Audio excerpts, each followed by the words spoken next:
uma palavra de agradecimento e uma...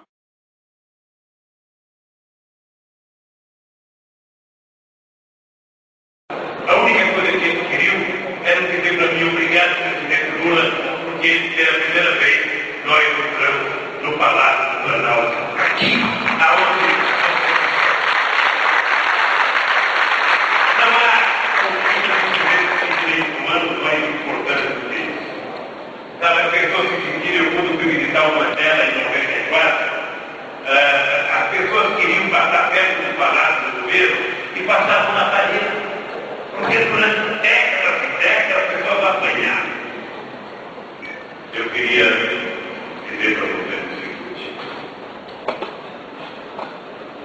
Quando vai chegando o final do governo,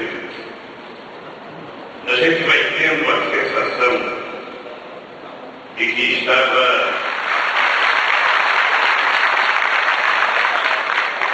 Eu estou sem nominato, então me perdoem as falhas, mas, queridos companheiros do ministro, senador Suplicy, deputada Luiz Erundina, em nome de quem saúdo todos os parlamentares presentes,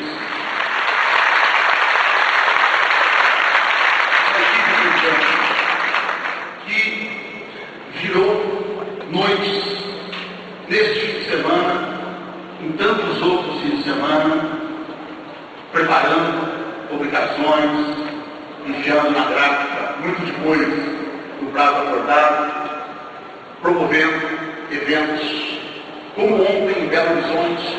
Eloy Araújo, da Secretaria de Política Estudantil do Conselho Nacional em Atividade, criado em 1974, o Conselho de Defesa dos Direitos da Pessoa Humana.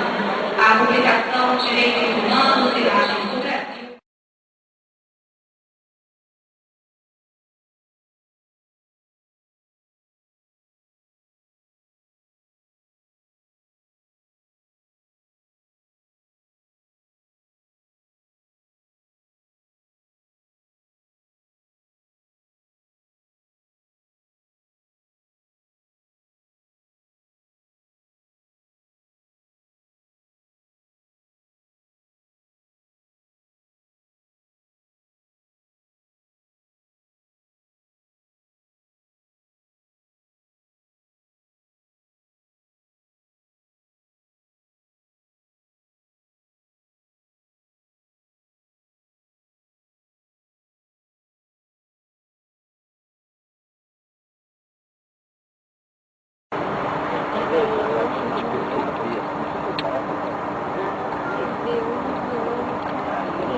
Senhoras e senhores, boa noite. Em nome da Avianca, o comandante Francisco Rangel da tripulação, dando as boas-vindas a bordo do MK-28 para o voo 615 com destinação.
esse livro, né? Não posso deixar de esquecer também uma pessoa muito importante, que foi a doutora Rosita de Carvalho.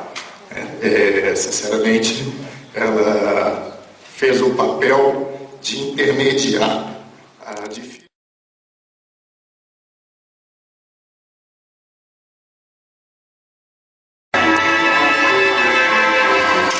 Era da caridade pública que se deve viver, mas sim de cidadania e de conquista de direito.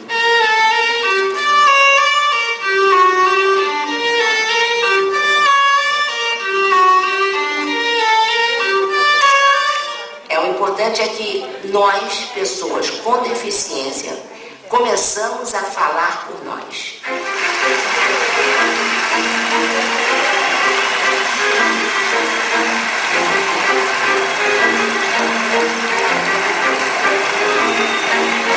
Nenhuma deficiência limita a vida.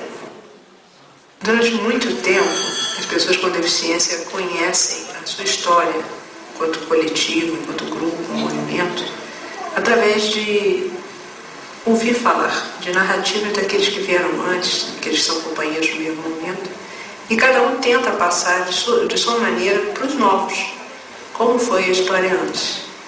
Essa história, às vezes, ela é considerada como muito recente, às vezes ela é considerada como bem anterior, até remontando ao período imperial, mas muitas vezes começam a se dizer que as pessoas com deficiência não têm história. E a ideia justamente é mostrar que nós temos uma história. História do movimento político das pessoas com deficiência no Brasil.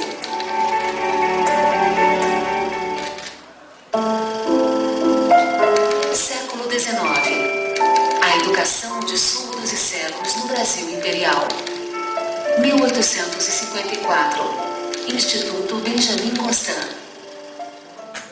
Com a criação do Imperial Instituto dos Meninos Cegos no Brasil, hoje Instituto Benjamin Constant, realmente foi dado início ao processo de inclusão das pessoas com deficiência visual na sociedade.